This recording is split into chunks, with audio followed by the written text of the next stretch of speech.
Hello everyone, I welcome you on this channel. Today we are going to discuss chapter number 3, demand analysis.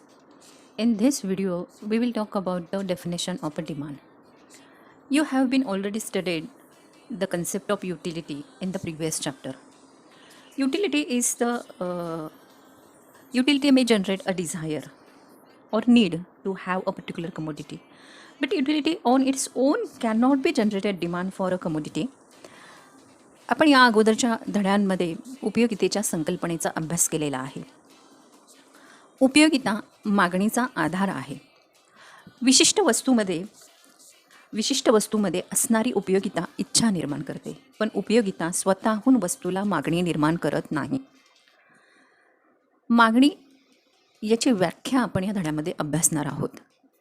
उपयोगिता ही इच्छा निर्माण करते, पण स्वतः उपयोगिता वस्तूला मागणी निर्माण करत नाही.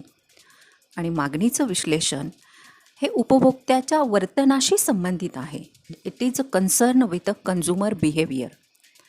In ordinary language, demand means a desire and desire means an urge to have something.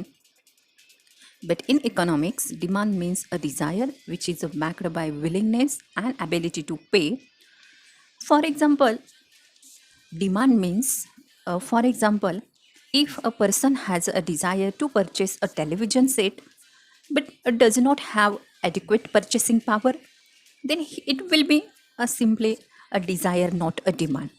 एखाद्या व्यक्तीला दूरदर्शन संच खरेदी करायची इच्छा असेल, पण त्या व्यक्तीकडे पुरेसे पैसे उपलब्ध नसेल, क्रयशक्ती उपलब्ध नसेल, तर ही केवळ त्या व्यक्तीची इच्छा असेल, मागणी नाही.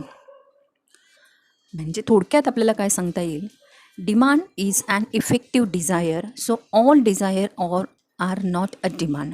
सर्व इच्छा म्हणजे मागणी नाही, परंतु मागणी म्हणजे परिणामकारक इच्छा होय. मग मागणी पूर्ण होण्यासाठी demand means equal desire plus willingness to purchase plus ability to pay. मागणी बरोबर इच्छा असणे, खरेदी करण्याची तयारी आणि खरेदीची क्षमता, या ह्या तीन गोष्टींची पूर्तता जिथे होते तिथे मागणी निर्माण होत असते.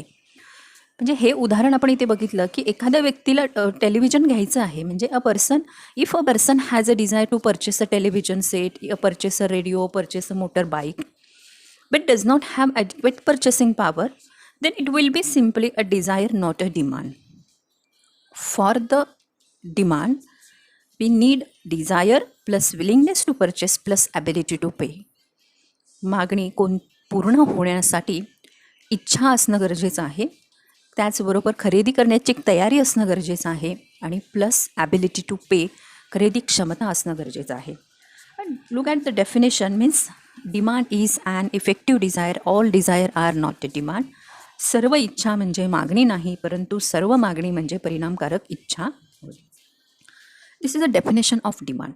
According to Bayham, the demand for anything at a given price is the amount of it which will be brought per unit of time at that price. ही मागणीची व्याख्या आहे. बेनहॅम यांच्या मते विशिष्ट वेळी विशिष्ट किमतीला विशिष्ट वस्तूची खरेदी केलेली नगसंख्या म्हणजे त्या वस्तूची मागणी होय. म्हणजे या ठिकाणी विशिष्ट वेळी म्हणजे ॲट अ गिव्हन प्राईस, एका विशिष्ट किमतीला खरेदी केलेल्या वस्तूची नगसंख्या म्हणजे demand for anything at a given price is the amount of it which will be brought per unit of time at that price. Means a demand is a relative concept, it related with the price and time. ह्या मागणीच्या व्याख्येवरून आपल्या असं लक्षात येतं की एका विशिष्ट वेळेला विशिष्ट किमतीला जी वस्तू खरेदी केली जाते त्या खरेदी केलेल्या वस्तूची नगसंख्या म्हणजे मागणी होय. तर या व्हिडिओमध्ये आपण मागणीची व्याख्या बघितलेली आहे. यावरचे सर्व व्हिडिओ आपण बनवलेले आहेत. ते चॅनलच्या प्लेलिस्टमध्ये जाऊन तुम्ही ते व्हिडिओ पाहू शकता. हा व्हिडिओ कसा वाटला नक्की कमेंट बॉक्समध्ये लिहा. व्हिडिओला लाईक करा आणि हा व्हिडिओ शेवटपर्यंत पाहिल्याबद्दल धन्यवाद.